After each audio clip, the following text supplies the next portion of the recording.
Now, those of you that like to read, American history and the discovery of the Great West, you'll note that the wagon trains came out here, the Oregon Trail. People left Missouri, and the Midwest and Kansas and all of these desolate places. And it was only 160 years ago. I mean, you can still see the worn ruts in the wagon trail on the Oregon Trail. And they sought to come here because this is the richest fertile valley. And right here is the Willamette River. And if you look on the other side, you'll see that there is all kinds of crops. Some of the best wine in the world is grown here. Vineyards, there's phenomenal vineyards. But there's blueberries, farms, organic farms. The soil is rich. The water is good. And some of you are going to get mikveh in it tomorrow. And it's cold. And I thought, let's talk about mikveh.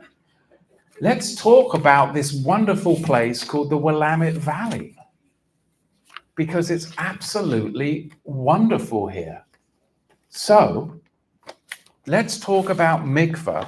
And I wanted to do a teaching about the biblical rite of mikveh, which is ritual immersion.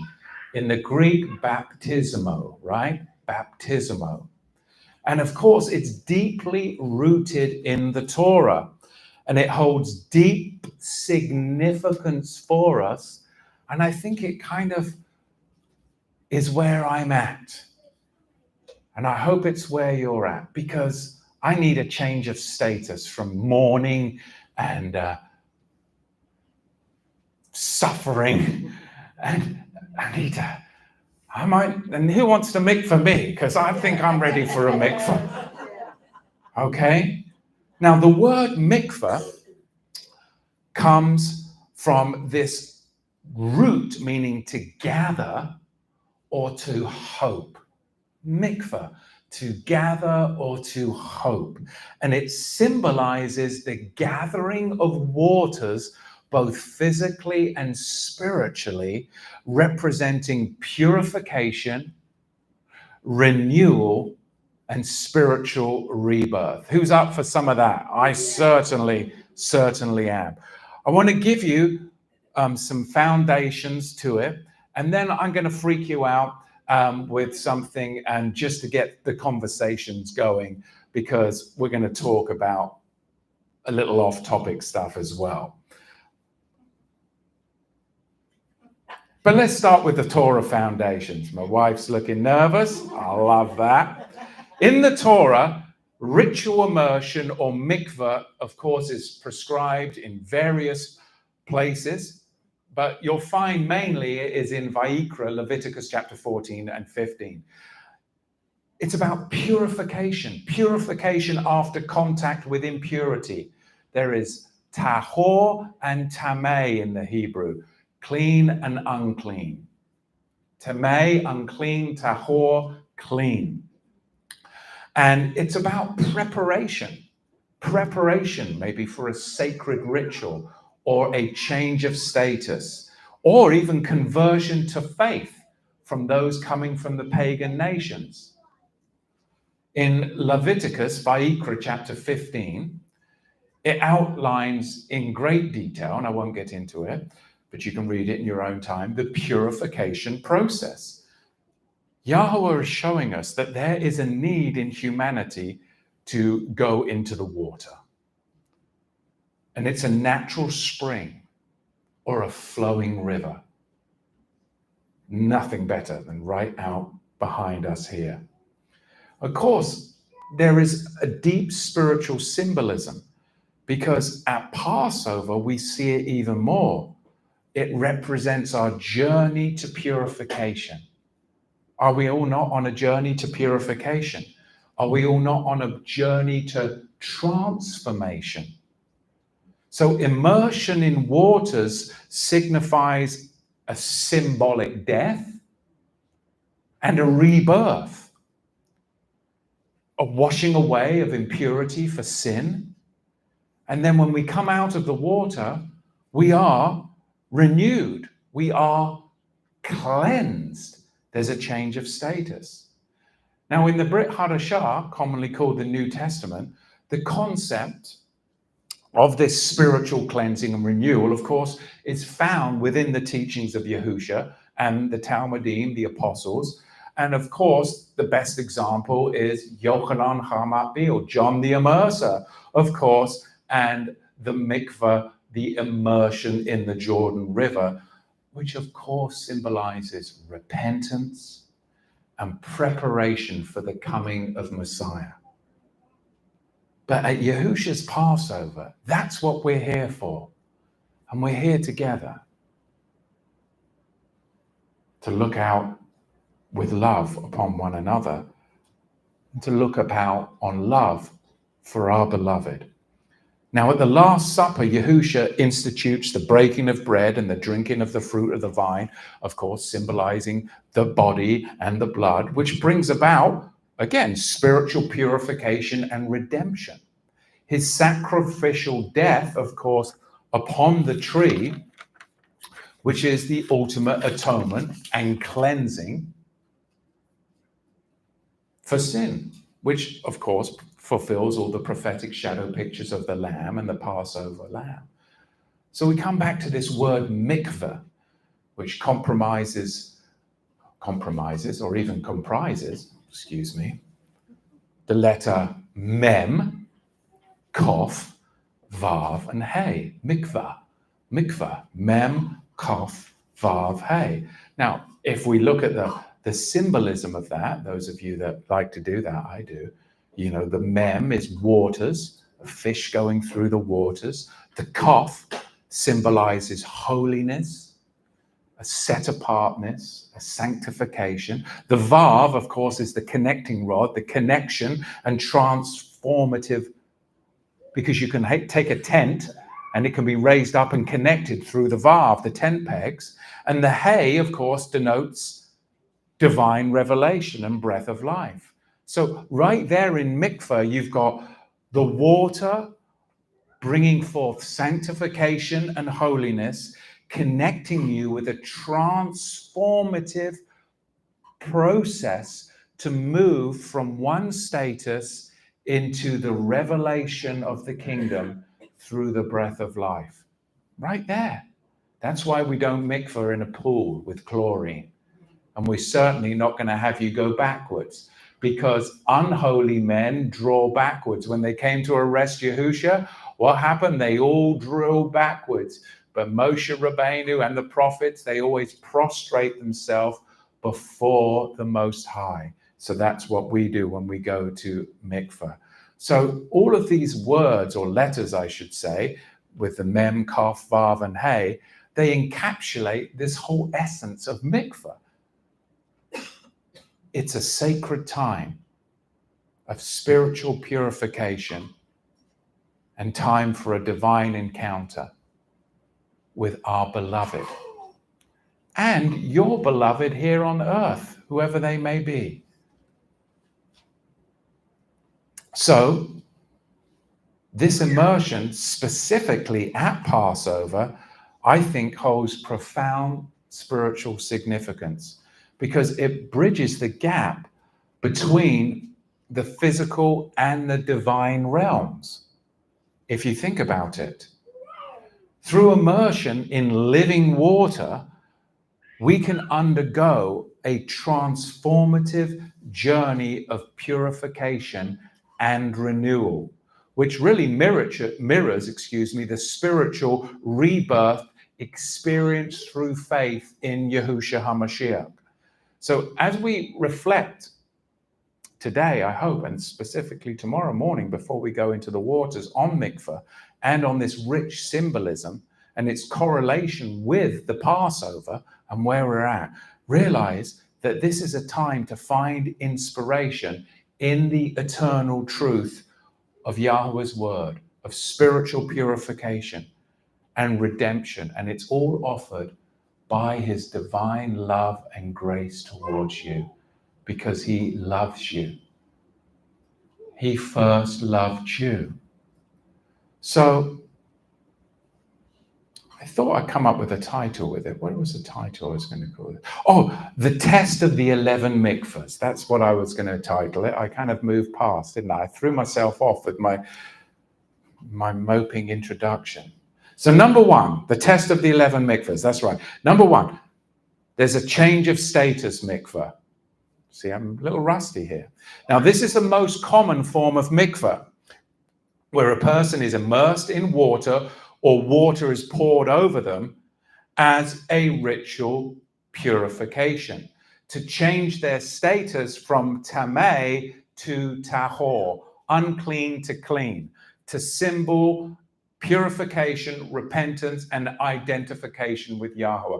It would be something if you touched a dead carcass, a woman's monthly cycle, coming in contact with a leper, anything like that. It's a change of status. Number one, the change of status mikvah. Number two is the water mikvah. So this is where a person, of course, is immersed in water as a symbol of the purification, as a symbol of repentance, and identification with Yahusha's death, burial, and resurrection. And that's something that many of us were taught in the traditional church. And you only do it once, so they say. You only ever get baptized once. But the Apostle Paul uses the word baptismals as in plural. It's something that you do regularly, because in the Torah mindset, you know that mikveh is part of the life cycle of humanity. Number three, there's a mikveh of the Ruach HaKodesh. A mikveh of the Ruach HaKodesh. And this is a spiritual mikveh that is open to all, often accompanied with the speaking of tongues and prophetic giftings, where there is an overflowing filling of the Ruach HaKodesh, empowering a person for spiritual living and powerful fire ministry. And it's often associated, of course, with Shavuot, what's commonly called Pentecost in Acts chapter 2. Then there is the fourth type of mikveh, the mikveh into Mashiach. And this refers to the spiritual reality of being united with Yahusha through faith. And it's often mentioned by the Apostle Shaul in his letters, because what he's trying to emphasize to the believers is identify with Yahusha's death and resurrection. So that's the mikveh into Mashiach. Now, the fifth kind of mikveh is the mikveh by fire. The mikveh by fire. And this term is used metaphorically by Yochanan HaMatbil, John the Immerser, and Yahusha to refer to a judgment or purification process. It symbolizes the refining work of the Ruach HaKodesh in a believer's life, or it can symbolize the final judgment of unbelievers. So that mikveh by fire is almost akin with the mikveh of suffering. So I feel like I've been going through that. Some of you can relate. So then it's like what I started with. You turn that into a rite, a ritual of giving and partaking with Messiah. And it becomes a good work. Even if you've lost everything, you still have the love. Then the sixth kind of mikveh is the mikveh of blood. Now, this refers to the idea of martyrdom, of course, for the sake of our faith. And it can serve as a form of mikveh, cleansing the individual of sin and granting them swift entrance into heaven. And this concept, of course, is associated with Crusader theology, specifically in the belief in the sanctifying power of martyrdom. And they would do crazy, amazing things because they had such a belief of ultimate ushering into the kingdom of heaven that they would do unbelievable feats because they had a vision. That's the mikveh of blood. They would sign up for it. So like, we're tired of these turnips and these carrots and potatoes in England and all the blighted rain. We're going to Jerusalem. It's going to be sunny. It's going to be hot. We're going to fight the Mujahideen. Oh no, that's the wrong century, but you know, the descendants of them. But that's the mikveh of blood. Now the seventh mikveh is the mikveh of desire. The mikveh of desire. Now this suggests that individuals who genuinely desire mikveh but are unable to receive it physically due to circumstances beyond their control, such as a death before receiving the rite, can still be saved through their desire for mikveh and faith in Yahweh's grace. Now this one is a little controversial, especially with the traditional church. But just think about that. The eighth kind of mikveh is the mikveh by submersion. A Torah to the tribes, I'm more of a believer in this. Full immersion. If you're not going fully under, it's not a mikveh by submersion. We're not doing any sprinkling here. We're not Catholicos. It's a full immersion. And if I even see, Deborah, the top of your skull dry, you will go back under. It is the only valid form of mikveh. That's my opinion. But I view this as the most faithful representation of Yahusha's own mikveh by Yochanan Hamat Beal in the Jordan River. It was a full immersion. Now, there is the ninth type of mikveh. Anyone heard of this? Anabaptism. The Anabaptists, right, Tamra? Anabaptism. That means rebaptism. The Anabaptists. This refers to the practice of being mikvahd again after initial mikveh, which was actually quite controversial a century ago. But we do it all the time now, right? Because that is Torah. But that was very controversial. You're only, you're sprinkled, at birth. Why would you want to do it again? I remember my mother was like, well, you already were baptized. I was like, I was a baby. Right? That's Anabaptism. That was controversial in Victorian times. Today, it's a lot more practice. It is about being mikvahd again and again after the initial mikveh. And it is a symbol of recommitment of one's faith. And that is why we do it. Maybe you come to a new commitment with the Most High. Maybe you want to get mikvahd with a spouse or with a child. And of course, this emerged a lot later in the history of the faith. Now, the 10th kind of mikveh, are you guys tracking? I know the girls from California up front are note takers every year, proficient note takers. Love to see that. There is the sole of the foot mikveh. The 10th mikveh is the sole of the foot mikveh. And of course, this type of mikveh is what took place during the Last Supper. And we're going to do it tomorrow. It's the Melchizedek foot washing ceremony found in Yochanan John chapter 13, verses 1 through 17. And during, of course, this meal, Yahusha, aware of his impending betrayal, his impending crucifixion, he performed this act, which is an act of humility, an act of love, an act of servanthood, of what I was talking beforehand, that love of common union by washing the feet of the Talmudim. The soul of the foot mikveh, of course, is it's about humility and service.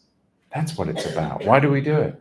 It's the humility of being a bondservant, servant leadership, the importance of serving others and prioritizing their needs above our own status or even our own pride.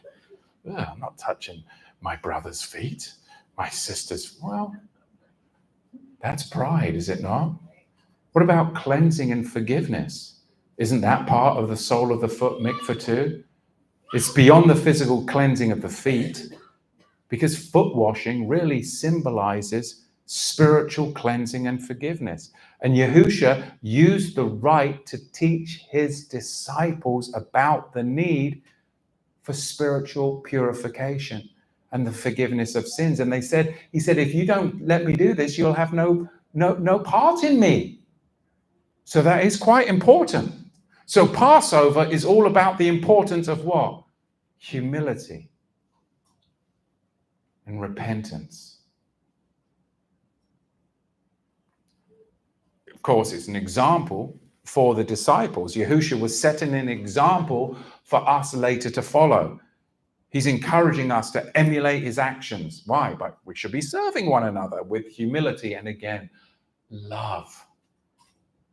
But what about the unity that it brings and the fellowship? Because foot washing also symbolizes the unity and the fellowship among us as believers. Because when we maintain this unity together within the community of faith, the act of foot washing actually serves, or should serve, to strengthen the bonds of brotherhood and sisterhood, because it promotes a spirit of mutual care and support. You'll always remember that somebody washed your feet. You always will, even when you're old and aged. So overall, the foot washing ceremony holds profound spiritual significance. It teaches us lessons about humility, about service, about forgiveness, about unity, and about love within the faith community. But then I thought, well, why not freak the brethren out a little bit? So I'll go into I was going to make it just 10. But don't be a chicken, make it 11. And they'll have great conversation, but they're going to think that you're just in this really weird place, especially with everything that's just happened to you. Now, if you share that, then they're really going to think about that. Oh, whatever. So I turned to 1 Corinthians chapter 10, 16, and I thought, okay, well, this will be a fun discussion. The bread we break, is it not a sharing in the body of Messiah? Because there is one bread. We who are many are one body, for we all partake of one bread.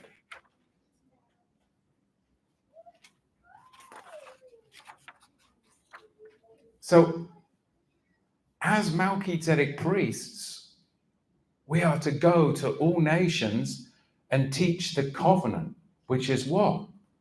Whatever I have commanded you. So we're to take the word, the instructions, the bread, which is, as we've learned over the years, Melchizedek, right? The bread and the wine. And we're to distribute that to others. So this is a Melchizedek appointment to teach all things. I have commanded you, which is like a blood covenantal work.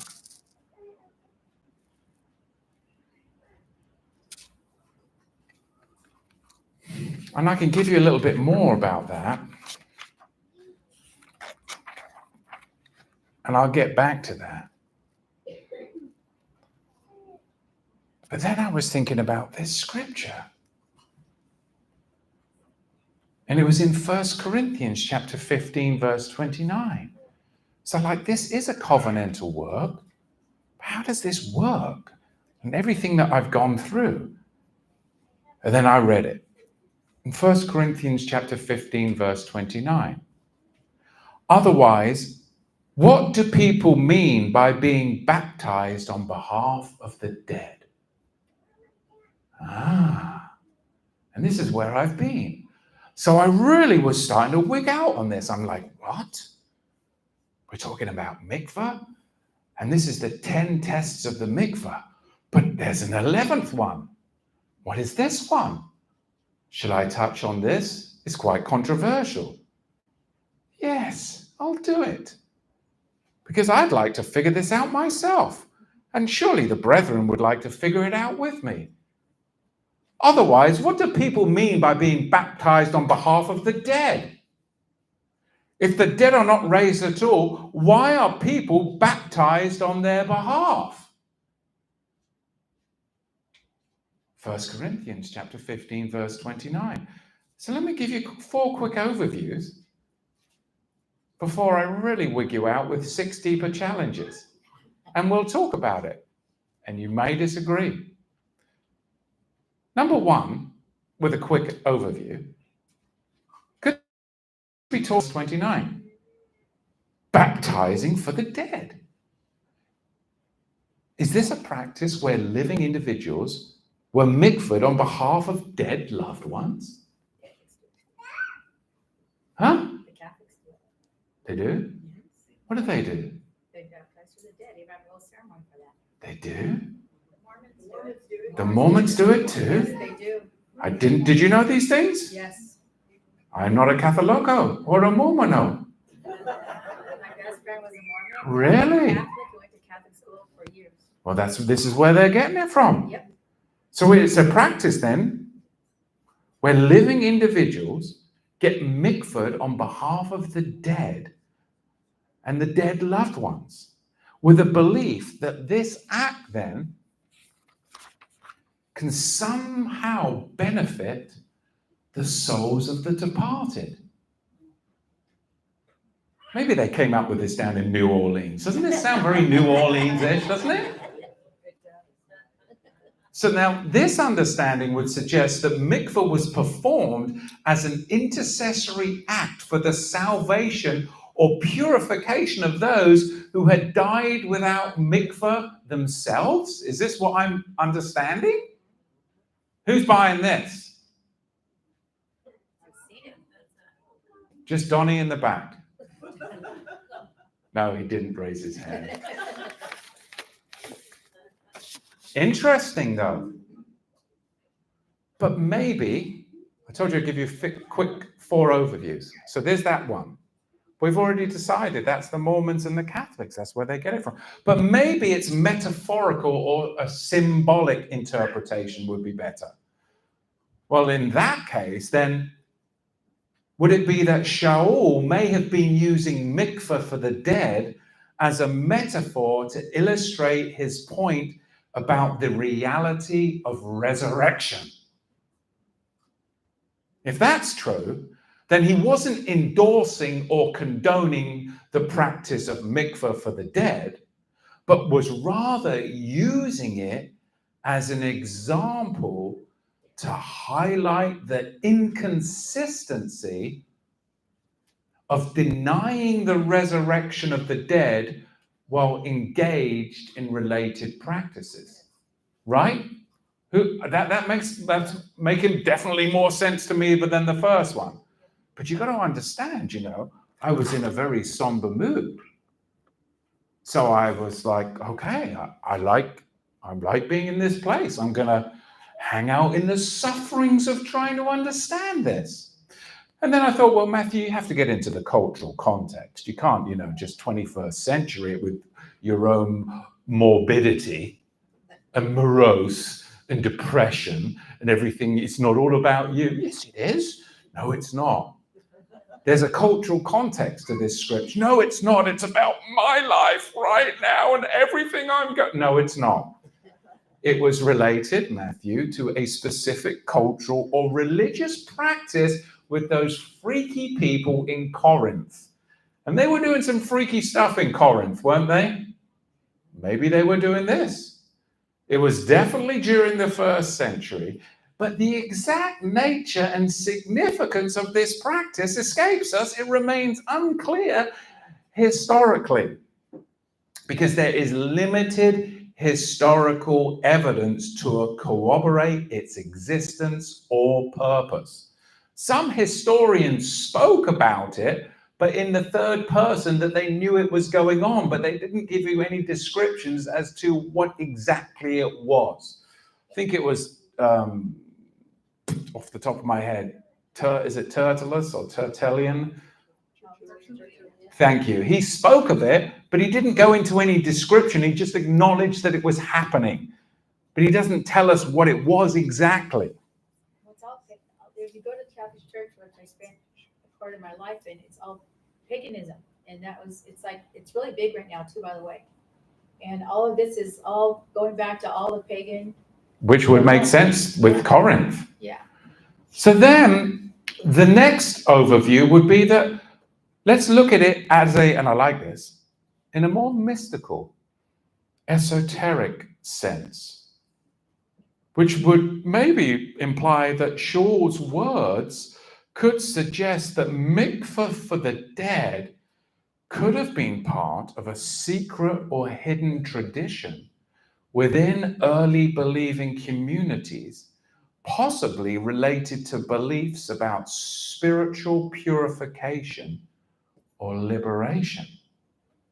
So with that mystical or esoteric interpretation, the concept of baptism for the dead in 1 Corinthians 15 verse 29, it started to lead me to consider maybe deeper hidden meanings beyond the literal conventional understandings of the church, right?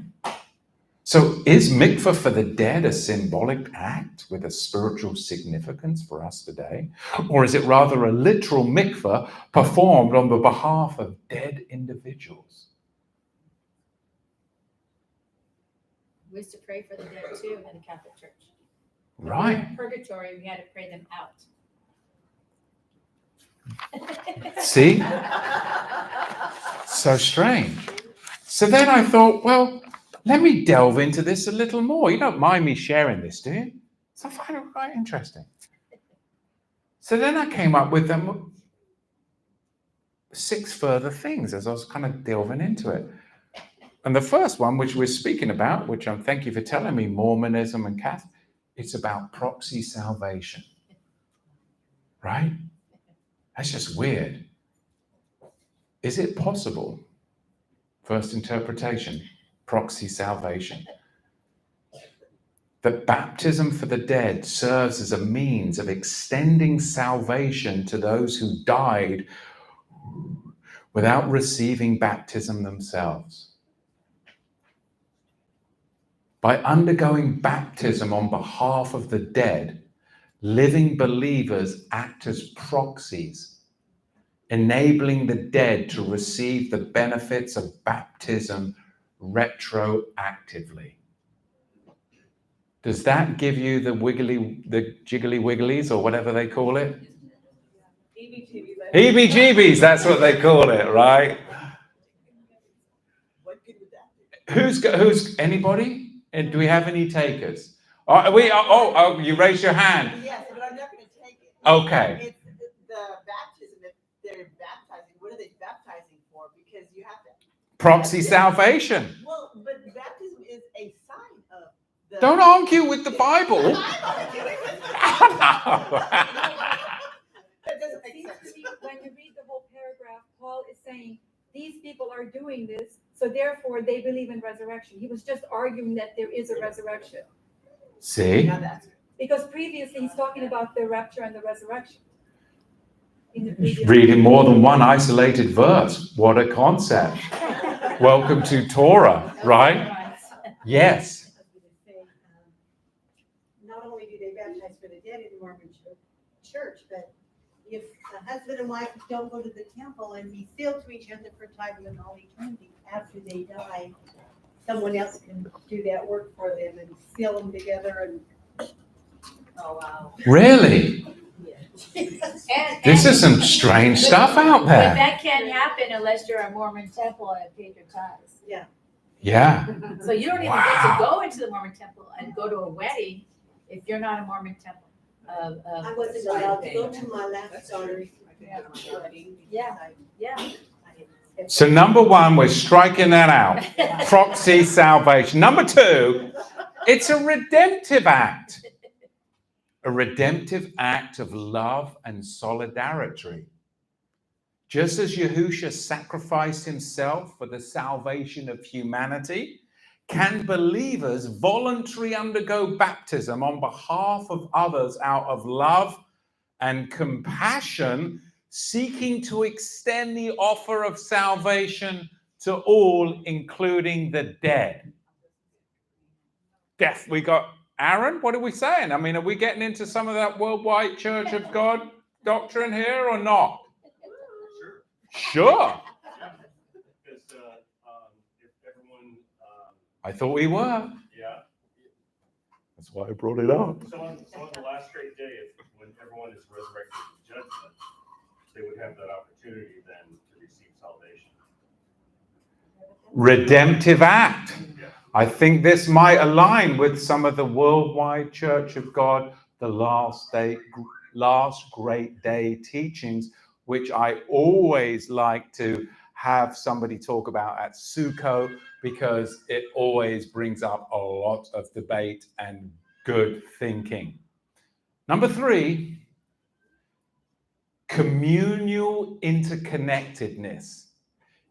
Is it possible that the emphasis here in Corinthians would be on the interconnectedness of the believing community across time and space? We're all connected. Believers would see themselves more as a part of a larger body of believers that transcends the earthly boundaries of time, a human construct, and space. And through Mikveh for the dead, they express solidarity with past generations of believers and affirm their continued spiritual connection to them. Yes? Some? Yes? I mean, that's no questions. Of course, questions. I'm messing around. The only question that's a silly question is the one that you want to ask, but you're too afraid to ask. Right? Yes. Does this mean that, okay, We don't know. We're exploring. okay, fine. But it just, if you. Sorry. Delicate balance here. Communal interconnectedness. Tamra, communal interconnectedness? Yes? No commitment there. No commitment. Okay. The fourth one. These are possibilities. How about, is this about an eschatological hope? An eschatological, I love seeing the faces here. It's amazing. I've got people that are actually, and then we've got, where's the door? What did I come for? This is what Torah to the tribe. It is a cult. He's been fishing for us all, and now he's got us here. He's bringing out right. And of course, you've got Renee, who's been with us for years, and she's just like, this is great. I'm along for the ride. It is a great eschatological hope. And my wife over there is like, he hasn't told me about any of this. He's been in a really weird space the past month. I don't know what is going to come out of his mouth. So what's happening is it's gone over some people's heads. They don't understand what you're actually doing. They actually think that it's what you believe. It's sorry. No. We're exploring. I'm suggesting the possibility. Okay. Number 4, an eschatological hope. So that would mean to interpret Mikveh for the dead within the framework of an eschatological hope. The practice as an expression of faith of Yahweh's ultimate redemption for all humanity at the end of time. by participating in this mikveh for the dead, believers demonstrate their trust in Yahweh's promise of resurrection and reconciliation with all, that they will too be joining. Right? That's an eschatological hope. Yes. Okay, so, Do we need another microphone? So my question is. Question is, so yeah. You're saying that, and we know it's just conversation. Right. What we thought. We'll have a conclusion of the matter. Right. So it's like someone being baptized for someone else who's passed on, right? So does that mean like they're standing in the gap for it? Because that will put them in the place of the Messiah. Should I translate all this for you? No, it's good, yeah. You know, Which would bring us to the first one, which is proxy salvation, which I think the majority, I think everybody here was like, right? That one, what you're saying, that would be proxy salvation. Isn't that what Moshe got in trouble for? Excellent. Torah foundation right there. Proxy salvation. Excellent. So there we have a good student of the word, you see? But we also, that was number one. But we also got the redemptive act, communal interconnectedness. Now we're at number 4, eschatological hope.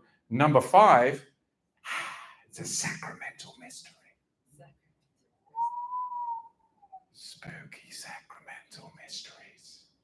It's a sacramental rite that transcends human understanding. Believers are trusting in the efficacy of the rite and its role in Yahweh's divine plan for salvation, and that's it. I think a lot of people in the church do that. Oh, okay, that's what we're supposed to do. All right, we'll just do it. I don't really understand why we're doing it. Now, where are the eggs? Under the tree? What? I trust in the rite, though. I'm sure it's okay, because the vicar said so. That's the sacramental mystery. They do it at Christmas, Easter, Sunday, Sabbath. And there's a special day just to do all the sacraments in the Catholic Church. Oh, see? Yeah. You're a wealth of knowledge on everything pagan. Thank you.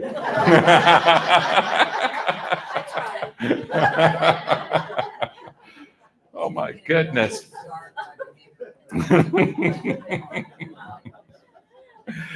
Oh, if this was your first visit, I may have offended you, but you know that's just the way that it's not your first. All right, now we're on to the 6th one. Is it possible? Is it possible that it could represent a symbolic initiation or transformative experience aimed at facilitating the spiritual growth and liberation of living participants rather than directly benefiting the souls of the dead? Now, this is what I'm liking this interpretation. Hang on, let me finish my thought here.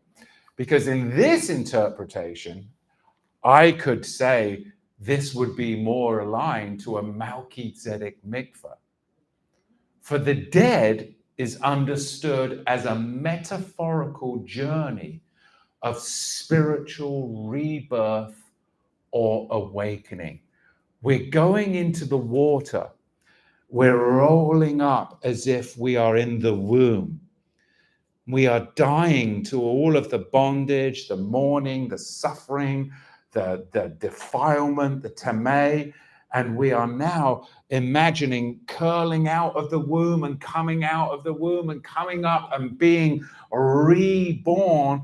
For the dead is understood as a metaphorical journey of spiritual rebirth and awakening, where we undergo a symbolic death and resurrection through the ritual of mikveh. The old man is dead. I'm dead to my sins. I'm dead to that behavior. I'm dead to being tamei. Maybe you touched a dead body. whatever it is. So the act of immersion in water symbolizes the death of the old self and the emergence of a new, spiritually transformed identity. Anyone like that? I like that one. So there's a couple here that we could kind of overlap. So I was thinking about that, and I thought, well, that sixth interpretation, a transformative act right there, as we participate in the mikveh together. Tomorrow, you've got to decide what you're doing. And if we find out that it's number one, we're going to hand you over to Diane in the front row for a crusader lashing. Because really, the mikveh is when we engage in prayerful and contemplative practices. Because we're supposed to be guided by deeper spiritual teachings that we've got from the Word over our time with Yahuwah before we even came here. It's all about the hope of facilitating an inner purification. Don't we want to become more enlightened, especially at the feast of Yahuwah? Don't we want to become more in union with one another, especially at the feasts of Yahuwah, in a much more deeper way than we were before? So then we're taking our relationship to a newer level, our commitment to a higher level of observance, to a new level of holiness in our life. And we've got brethren witnessing that we're doing it. That's powerful. So through that process then, would we not seek to transcend the limitations of our flesh? Would we not seek to transcend the limitations of our ego? Yeah, right? Wouldn't we want to achieve a deeper connection with the Most High? The one who loves us. He loved us first. Which brings us back to how I started. So in that sense, the sixth sense, the sixth sense, the mikveh for the dead, the mikveh for the dead becomes more of a profound spiritual practice aimed at transcending the boundaries of our individual identity and embracing a deeper awareness of the interconnectedness of love of all believers, of our beloved, the body of Messiah. It kind of represents really then a mystical journey of self-discovery and spiritual evolution, because it leads us into the Melchizedek experience, where we have a deeper sense of oneness with Yahuwah and a deeper sense of oneness with each other. And out of all the things that I get to do as a minister, what I love most is mikvehing people. It's the most holy, wonderful, wonderful experience to be able to be a partaker of that. Brother, yes. One other thing to consider that might answer that question is, why was Yahusha baptized? Why was Yahusha baptized?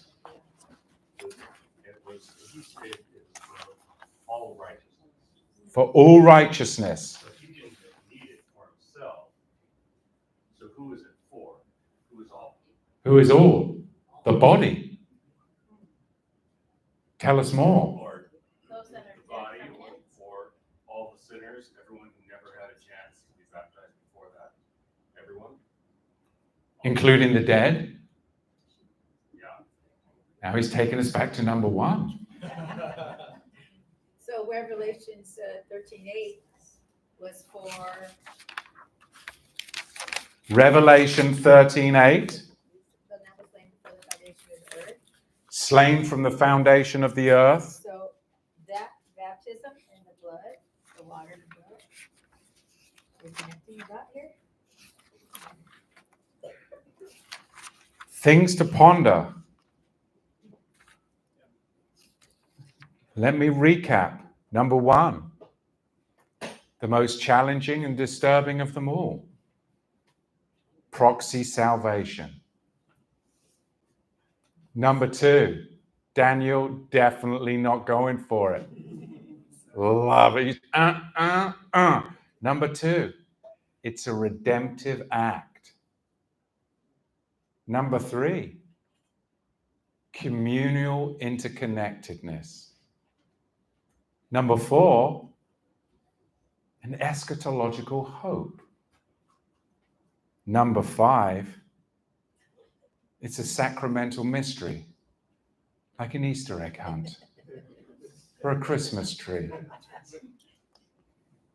We just do it because the vicar said to bloody well do it. They do talk about the mysteries and sacrifices. Or number six, it's a symbolic initiation or transformative experience. The mikveh. We're going to do it tomorrow. You better have settled in your mind what you expect out of it. But this is good to talk about. And I camped out on that 6th one, on that 11th one. But remember, there was 10 that came even before that. To recap that quickly. Number one, the mikveh is a change of status. Number two, it's a water mikveh. Number three, you've got the mikveh of the Ruach HaKodesh, often associated with Pentecostals, Pentecost or Shavuot, Acts chapter 2. You've got number four, the mikveh into Mashiach. Number five, you've got the mikveh by fire or the mikveh of suffering, a baptism of suffering. When you're suffering, just count that as a mikveh of suffering unto Yahweh. You're going through it. It's a sacramental rite. As an act of service unto him, make your suffering holy. Then there's the martyrdom, the mikveh of blood. Very much a part of Crusader theology, if you like that part of history. I do. Number seven, you've got the mikveh of desire. That's kind of a strange one. You're mikvehing people that are dead because you knew that they would have desired to be mikveh, but they aren't around to get mikveh. It's kind of like the proxy salvation mikveh, the mikveh of desire. Of course, you've got the Torah to the tribes mikveh, definitely the mikveh number 8, the mikveh of submersion. There's no sprinkling going on here. There's no half submersion. No, it's a full submersion. Right, John in the back? A full, Kimberla, full submersion. How many times did we have to duck Kimberla last year? Oh, man. She's like, I'm not getting I just did my hair. I'm not messing up my hair. Full submersion, and her husband was there to seal the deal. A good man helps his wife down into the water. And then, of course, you've got the holy Anabaptism, the practice of being rebaptized again and again and again and again, which is, of course, not Anabaptist, it's Torah. So a lot of this stuff is overlapping.